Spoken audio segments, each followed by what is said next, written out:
Oyendo ellos estas cosas, dice el versículo 11, prosiguió Jesús y dijo una parábola. Por cuanto estaba cerca de Jerusalén y ellos pensaban que el reino de Dios se manifestaría inmediatamente, dijo pues, un hombre noble se fue a un lugar, a un país lejano, para recibir un reino y volver. Y llamando a 10 siervos suyos, les dio 10 minas y les dijo, negociad entre tanto que vengo. Pero sus conciudadanos le aborrecían y enviaron tras él una embajada diciendo, no queremos que éste reine sobre nosotros. Aconteció que vuelto él, después de recibir el reino, mandó llamar ante él a aquellos siervos a los cuales había dado el dinero para saber lo que había negociado cada uno. Vino el primero diciendo, Señor, tu mina ha ganado 10 minas. Él le dijo, está bien, buen siervo, por cuanto en lo poco has sido fiel, tendrás autoridad sobre 10 ciudades. Vino otro diciendo, Señor, tu mina ha producido 5 minas. Y también a este dijo, tú también sé sobre 5 ciudades. Vino otro diciendo, Señor, aquí está tu mina, la cual he tenido guardada en un pañuelo, porque tuve miedo de ti, por cuanto eres hombre severo, que tomas lo que no pusiste y ciegas lo que no sembraste. Señor, te damos gracias por la lectura de tu palabra. En esta hora, Dios mío, Señor, ella es pura e inspirada por tu Santo Espíritu. El aliento de ti mismo, Señor, salió para que los escritores la escribieran. Y la escribiste, Señor, para que nosotros hoy día también escuchásemos esta tu palabra, Señor. Hoy día, Padre, gracias. Danos corazón dispuesto. Oh Dios mío, una mente, Señor Jesús, sin prejuicios, sino que atentos a lo que usted nos va a hablar en esta tarde, en tu palabra, en el poderoso nombre de Jesús. Amén. Amén. Damos gloria al Señor. Gloria a Dios. Gloria a Dios. Gloria a Dios para siempre. Reciban ahí también los saludos de los hermanos de la Isla Norte y Dios bendiga todo el circuito, como decía mi hermano Juan también, en lo cual ya nuevamente estamos retomando los cultos presenciales. Gracias al Señor y Dios bendiga a todos los hermanos encargados de la obra, ancianos, siervos del Señor y a toda la iglesia.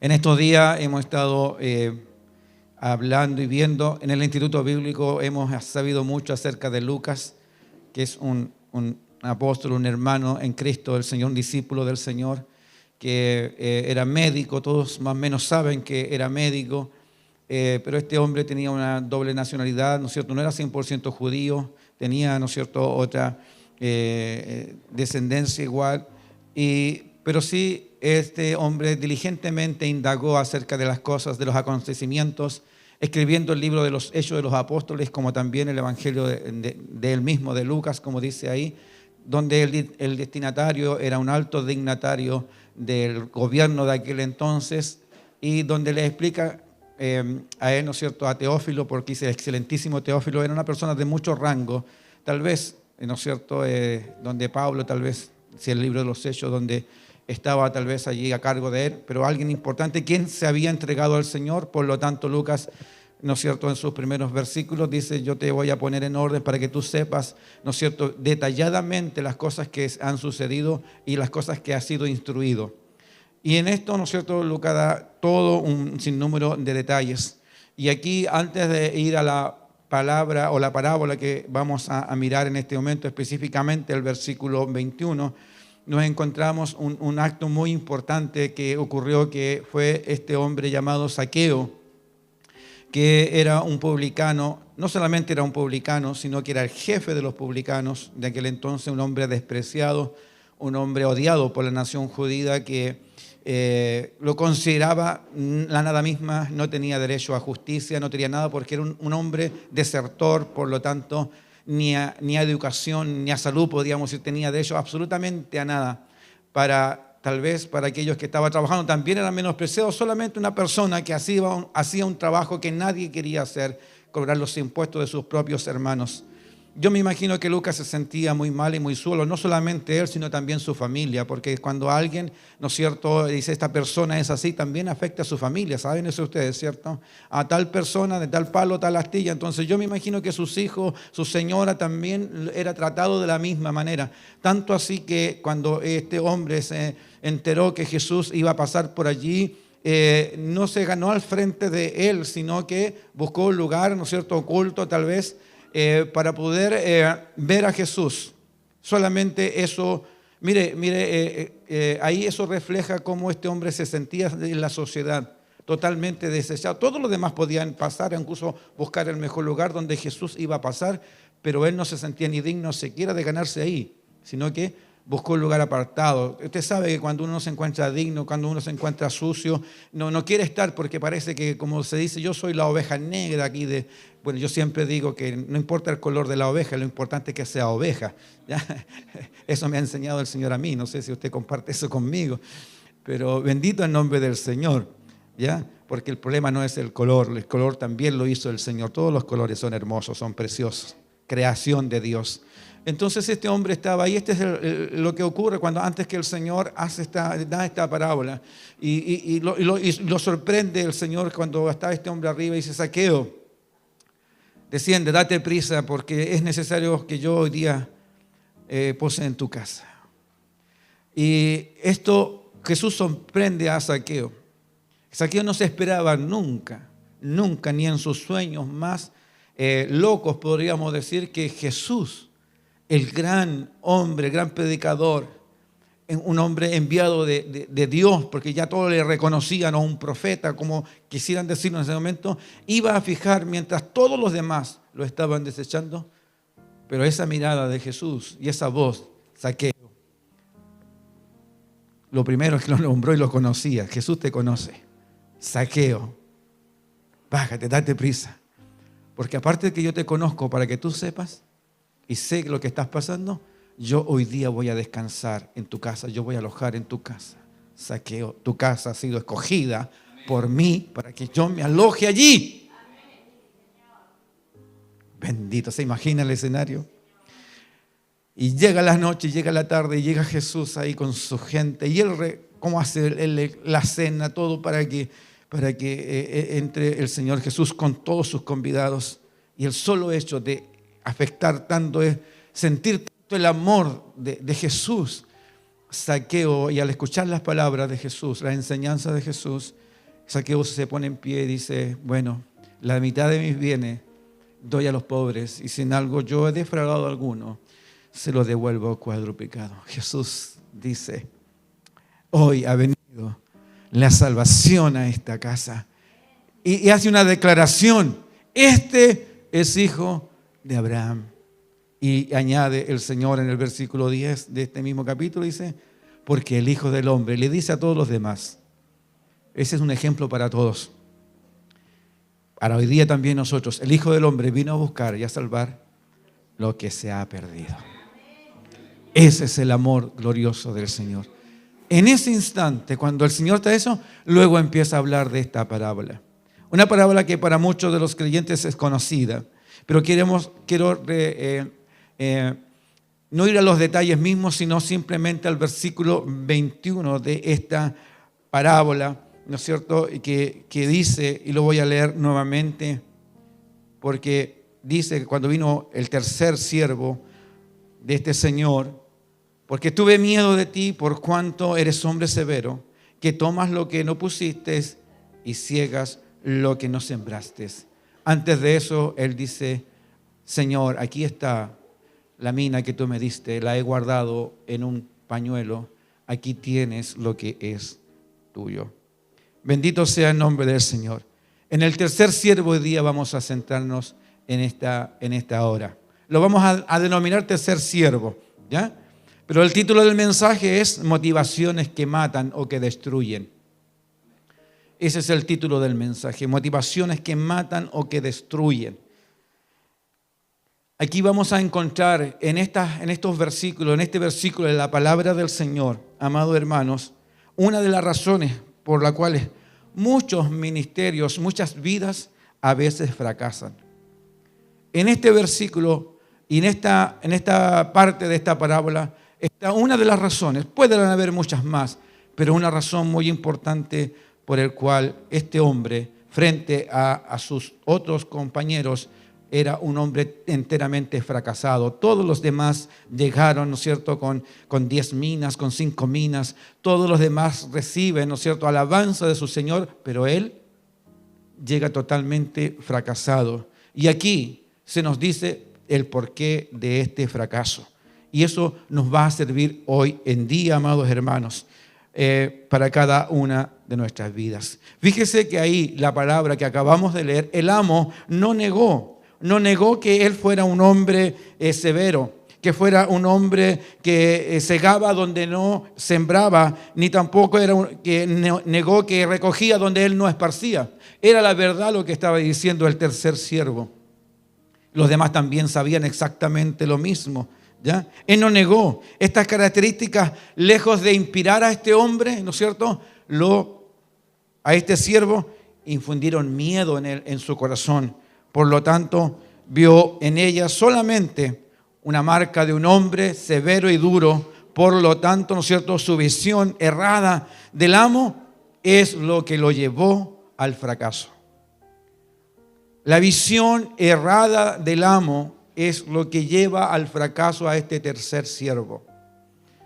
La Escritura menciona en uno de los versículos, me parece mucho que Lucas también habla exactamente lo mismo y dice este versículo: si tu ojo es bueno, todo tu cuerpo estará lleno de luz, mas si tu ojo es malo, todo tu cuerpo estará en tinieblas. ¿Qué quiere decir eso? Depende de la visión que yo tenga en este caso, del amo, es cómo yo voy a actuar y cómo yo voy a vivir. Por lo tanto, todos los demás sabían exactamente lo mismo, pero en este tercer siervo, esta visión que él tenía de él, que era severo, que era todo aquello, los demás, vuelvo a repetir, sabían exactamente lo mismo, porque el amo dijo: sí, es verdad, yo ciego donde no sembré y recojo donde no es esparcido. Es verdad, soy así. Pero, ¿por qué los otros multiplicaron? ¿Por qué los otros fueron fructíferos y este tercer hombre no fue así? Vuelvo a decir, por la visión errada del amo que este hombre tenía, o este tercer siervo.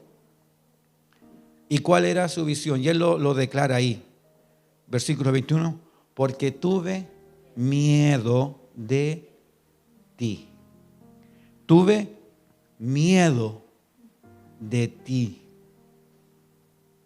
Mire, esa parte es muy importante. Tuve miedo. El miedo no inspira.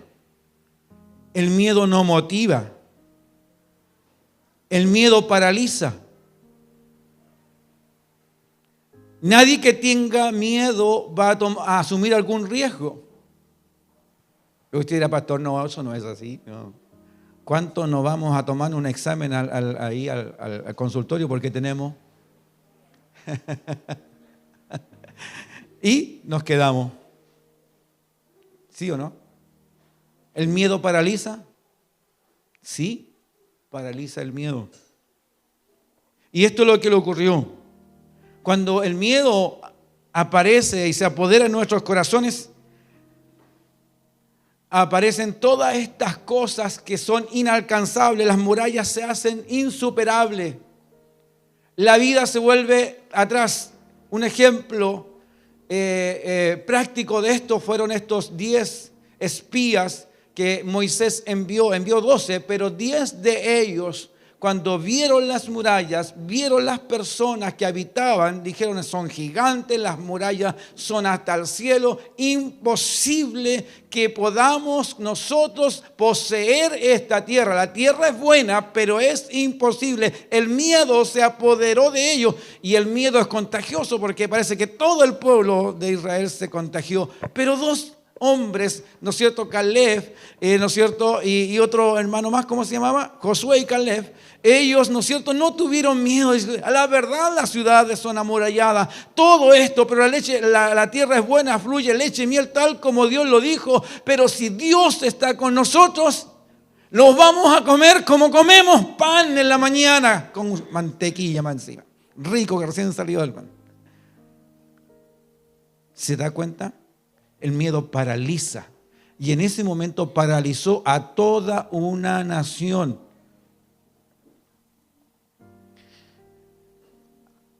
A toda una nación que por sentir miedo tuvo que 40 años vagar y aprender a confiar en Dios. Durante 40 años en el desierto hasta que estuvieron sus corazones preparados para poseer la tierra. El miedo hace todas estas cosas, tal como este siervo, totalmente fracasado porque tuve miedo. No hizo un negocio, no hizo nada. El amo le dice, siquiera habías de depositar el dinero, ahí es lo más seguro en el banco, va a haber una poquedad de ganancia, ¿no es cierto? Pero es seguro, lo hubieras hecho. Pero el miedo lo paralizó a tal extremo que ni siquiera hizo lo que era tan seguro de hacer. ¿Se da cuenta? Bendito sea el nombre del Señor. Este tercer siervo tenía el miedo del castigo que podría recibir porque hay alguna posibilidad que fracase. Los otros siervos, los otros que recibieron dinero, pareciera que se arriesgaron, tomaron decisiones totalmente distintas, porque sin embargo, en las mismas circunstancias, fíjese, vamos a hablar un poquitito de la parte política que estaba ocurriendo. Dice la parábola que era un hombre, ¿no es cierto?, noble que fue, ¿no es cierto?, a recibir un reino, y políticamente el ambiente era tan adverso que las personas que estaban ahí no querían que reinasen sobre ellos. O sea, el hombre noble les dice, ustedes en este ambiente adverso, difícil, ustedes tienen que negociar y ustedes tienen que avanzar. Es similar lo que está ocurriendo en este momento, ¿no es cierto? La gente, el mundo no quiere que Jesús reine sobre ellos, pero en medio de este mundo está la iglesia que tiene que avanzar, que tiene que negociar, que tiene que ser fructífera y que no tiene que tener miedo, sino que tiene que avanzar. Porque el ambiente de la parábola es esa. Y estos hombres avanzaron, multiplicaron en medio de gran adversidad. Recuerde que el Señor estaba hablando un poquito acerca de cuándo se iba a establecer el reino. Y esto queda harto poco para que el Señor regrese. Así que la adversidad, pero en medio de la adversidad, el Señor, ¿no es cierto?, dice, ustedes trabajen. Y estos hombres, los otros 9 en este caso, trabajaron y vieron, ¿no es cierto?, fructífera su labor y su trabajo. Yo no sé si usted es aquella persona que dice, cada día estamos más mal. Vamos de mal en peor. Y como van de mal en peor no hacen ni una cosa. Pero yo soy del otro lado, a lo mejor al revés. Vamos bien, tenemos que en este ambiente de dificultad, en este ambiente hostil, en este ambiente donde lo hemos dado cuenta en estas mismas elecciones que el mundo no quiere que ni creyentes estén gobernando, ni que apoyen y hablen algo. En este ambiente hostil, nosotros vamos a salir victoriosos igual. Aleluya, bendito sea el nombre del Señor. Este hombre tenía miedo a la posibilidad del castigo y por lo tanto se negó a hacer alguna buena inversión para poder hacer producir el dinero de su amo, y eso le lleva al reproche, ¿no es cierto?, de su Señor. Nosotros a veces cometemos el error, hermanos, de tratar de movilizar a la iglesia, a la gente, usando el miedo o la culpa. E incluso a veces personas que dicen, hermano, si tú no te vienes al evangelio te vas a ir al infierno. Pero si alguien vino a Cristo porque el infierno le estaba esperando, de seguro no va a durar mucho tiempo en el evangelio. Porque ese miedo, esa culpa, le decimos a la gente, si tú no asumes la responsabilidad, nadie más lo va a hacer. ¿Ya? Y las personas terminan aceptando esa responsabilidad sin la convicción profunda de que Dios es el que los está llamando o que Dios es el que quiere que usted haga esa responsabilidad. Los que no la toman así, desde el primer día que toman un compromiso o una responsabilidad, están destinados al fracaso, porque sus hechos los van a delatar después, ya que el miedo se apodera inmediatamente de sus vidas.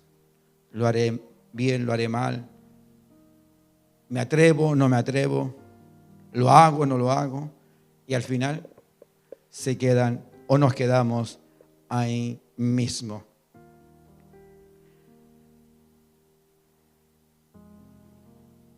Lo que motiva realmente nuestras vidas y debe motivar realmente nuestros corazones es lo que le pasó a estos otros hombres.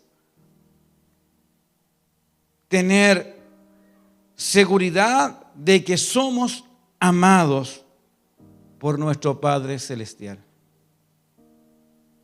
De que el Señor nos llamó. Una persona que se siente amada por el Señor y que su visión del amo, en este caso en la parábola, es que el amo es cierto que es severo, es cierto que ahí dice, ¿no es cierto? Y él mismo reconoce que nos sembraba o recogía donde no sembraba. Pero sin embargo, estos hombres, este amo es bueno, nos dio todas estas cosas y nos dio libertad para negociar. Vamos a hacerlo, lo hicieron con alegría, confiados en que su amo los quería y los amaba. Pero este hombre, el otro, el tercer siervo, acuérdese siempre de el tercer siervo.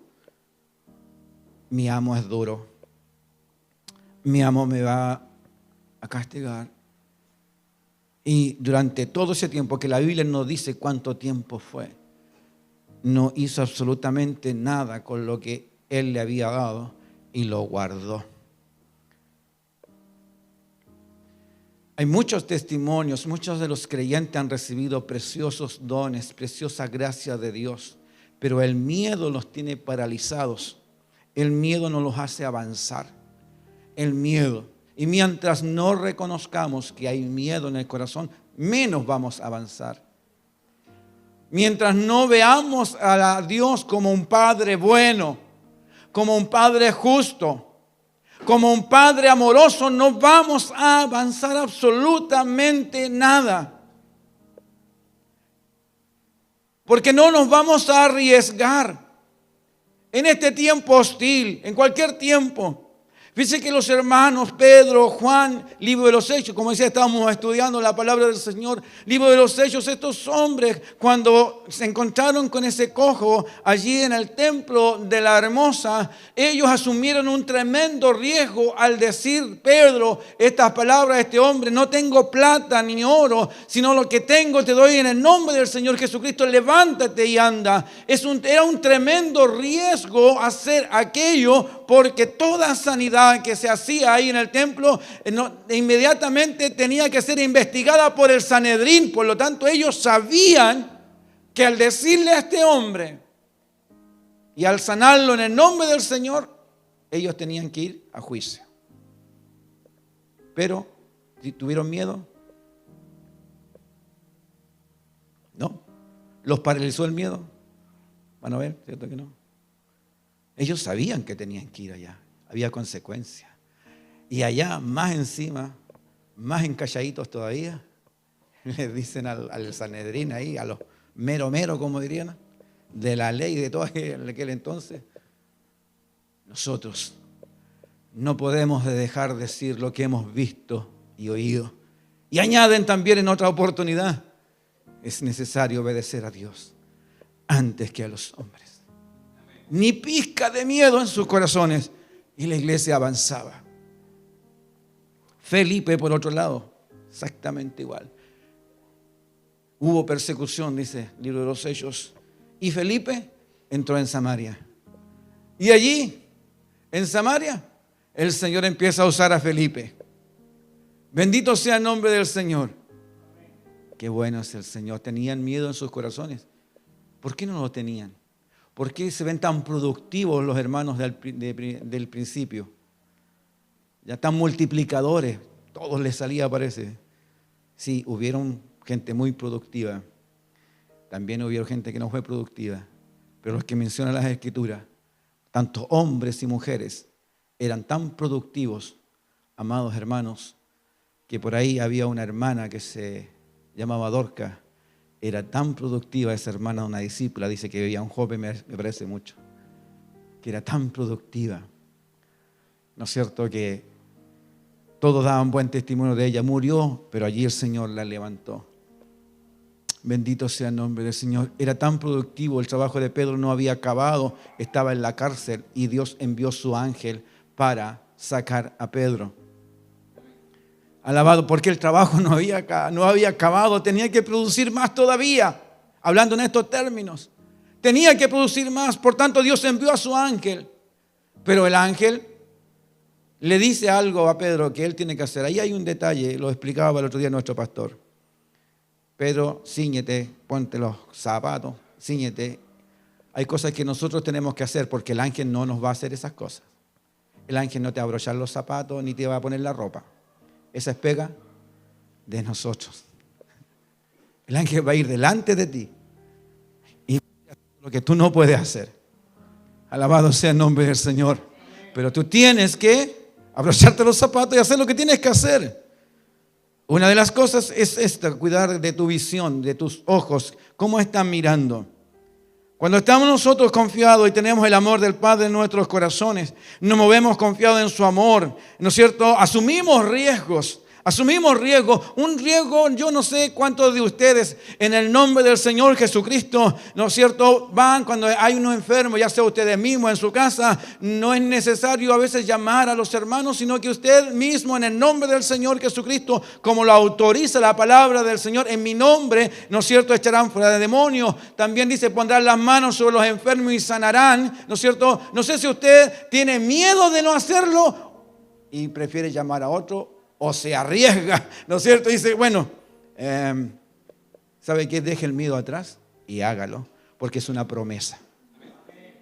No dice que las manos del pastor nomás están ungidas para hacer eso, no. Todos los que creen en mi nombre, así dice la promesa. Pero ¿a cuántos paraliza el miedo? Bendito sea el Señor. Qué bueno es el Señor que nos habla a cada una de nuestras vidas. ¿Ya? Cuando nos movemos en su amor asumimos riesgos. Sabemos que estamos progresando y eso no es por la calidad de nuestro trabajo, sino es porque Dios va con nosotros. Avanzamos confiados porque su amor nos guía y nos sustenta. Alabado sea el nombre del Señor. Y ya para terminar este mensaje, ¿qué mejor ejemplo que el Señor para sellar esto que estamos diciendo? Abran sus Biblias, miren, en Mateo capítulo 3, versículo 17. Y vamos a ver aquí algo que a mí me llenó de gozo y sé que también a usted a lo mejor lo ha pasado de largo nomás, pero nada en la Biblia está puesto ahí. Mateo 3, 17. Dice, aquí lo vamos a leer, lo tengo destacado acá. Dice, versículo 16. Y Jesús, Mateo 3, 16. Y Jesús, después de haber sido bautizado, subió del agua. Y aquí los cielos se abrieron, fueron abiertos. Y vio al Espíritu de Dios que descendía como paloma y venía sobre él. Y hubo una voz de los cielos que decía, este es mi Hijo amado, en quien tengo complacencia. En esta escena, en esta parte de la palabra del Señor, Jesús estaba dejando su vida privada, ¿no es cierto?, atrás y comenzaba su servicio público. Y cuando comenzaba esta tarea para la cual había sido enviado, el Padre hace esta expresión al Hijo. Y la expresión que yo veo ahí es que le demuestra públicamente su amor incondicional.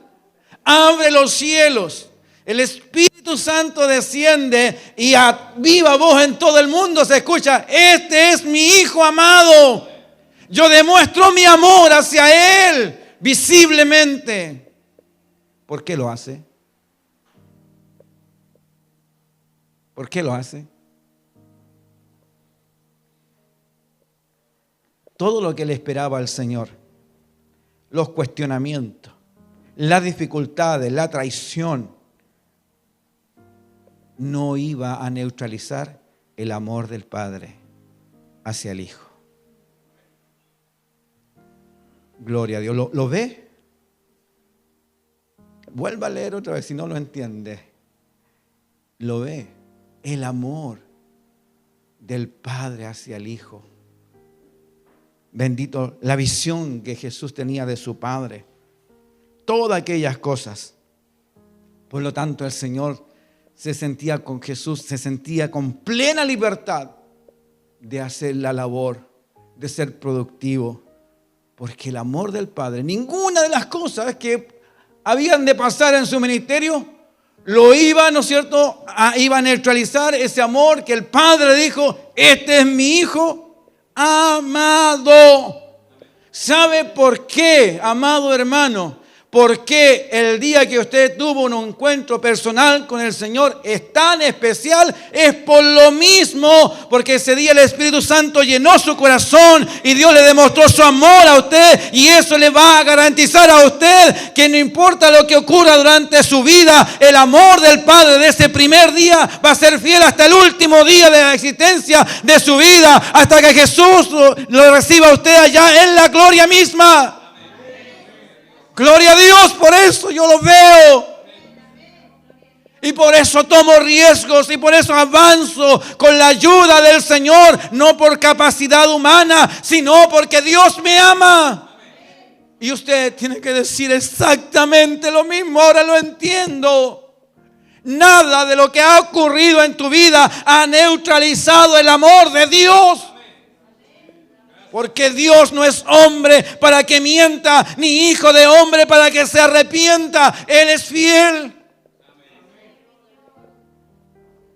Ahí yo lo veo en los libros de los Hechos, veo a los apóstoles, claro, tremendo amor el día de Pentecostés, tremendo todo. Pedro me ama, y empiezan a venir versículos. Sí te amo. Aleluya. Pero el tercer siervo parece que no amó a su Señor, ¿cierto, hermano Juan? Lo damos cuenta al tiro, ¿cierto, hermano Marcia? El tercer siervo no amó a su Señor. Esto es una cuestión de amor. No estamos aquí para juzgarnos nosotros por nuestros hechos. Debemos orar para que seamos perfeccionados en el amor hacia el Padre. Nosotros, porque de allá para acá no hay problema. Tu hermano no necesita críticas, ni tu hijo ni tu hija necesita críticas, necesita amor. Eso es lo que necesita. Yo lo veo esto. El hijo necesitaba el amor del padre y el padre se lo brinda ahí. Los errores de nosotros, de los padres, es que nos damos amor a nuestros hijos y nos perdone el Señor. Y anoche le decía así al Señor: realmente perdóname, Señor, porque en vez a veces de demostrar cada instante el amor hacia mis hijos o a mis hermanos, porque en esta pandemia el Señor me ha dicho: no juzgues a tus hermanos, no hables, ámalos, ayúdalos. Y eso voy a hacer, nada más que eso. Bendito sea el nombre del Señor. ¿Por qué? Porque simplemente Dios me ama. Así dice aquí, parece, ¿cierto? Dios es amor. Ama a tu hermano, tu hermana, a tus hijos. No los apuntes con el dedo, no le digas que son aquí y allá. Y no les restregues. Haz lo que hizo. Si le sirve este ejemplo de Mateo 3:17, haga lo que hizo el Padre con el Hijo. Te amo, hijo. Tengo complacencia contigo. No importa lo que hagas, te voy a amar. Y yo veo esto exactamente. en nuestra vida personal. Todos hemos hecho cosas no buenas, pero el amor de Dios es inalterable. Y el apóstol Pablo dice en Romanos, y lo compartí el otro día en las redes sociales, ¿quién nos separará? ¿Ve que sabe lo mismo del amor de Cristo? Tribulación, angustia, persecución, hambre, peste, pongámosle coronavirus. No, nada nos va a separar porque el amor de Dios es inalterable.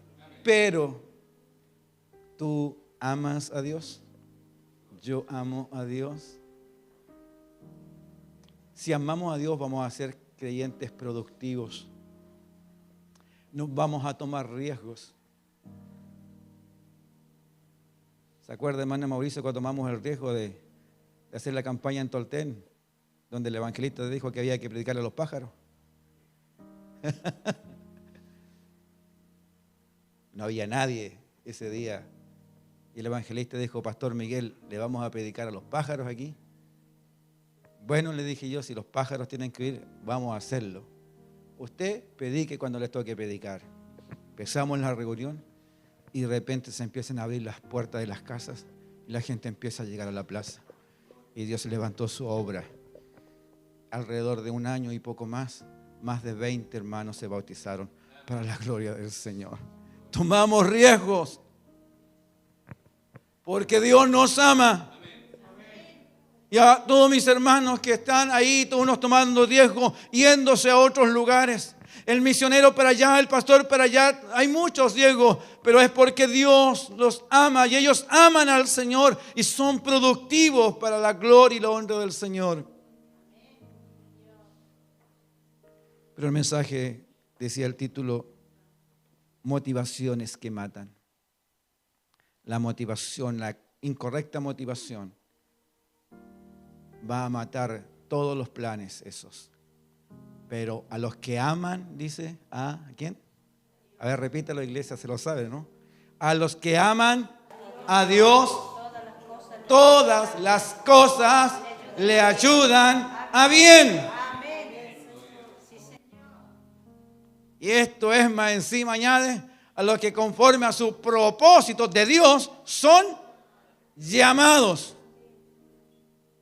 Y a estos que llamó, los santificó, los justificó y les va a glorificar. ¿Qué diremos a esto? A ver, iglesia, ¿qué diremos a esto? Si Dios es por nosotros. Eso entendieron el mensaje. Pongámonos de pie y demos gracias a Dios por su palabra. Qué bueno eres, Señor.